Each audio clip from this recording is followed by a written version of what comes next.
হ্যাঁ বরাবর। হ্যাঁ এটা তো একটা রয়্যাল রোলেক্স সানগ্লাসটা এটা মালালার ঠিকানা। আচ্ছা সব আর কি গিফট করা, ওইটা সবাই গিফট করছে। আমাদের একটা নারী ভক্ত গিফট করছে।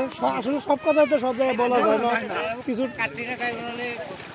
ভাইরাল হয়ে যায়। আমি এখন সিডনিতে আছি, মেলবোর্নে। হ্যাঁ আমি সিডনিতে চলে গেছি তো। মিনি কক্সবাজার। এখন আমরা আমাদের সাথে জাহিদ খান আছে। জাহিদ খান আছে। আমাদের যে এতগুলো নারী ভক্ত আছে, আমি একটা ডিগবাজি দিছি, আর চাইলে এখন একটা ডিগবাজি দিতে পারি। ঠিক আছে, আমি একটা ডিগবাজি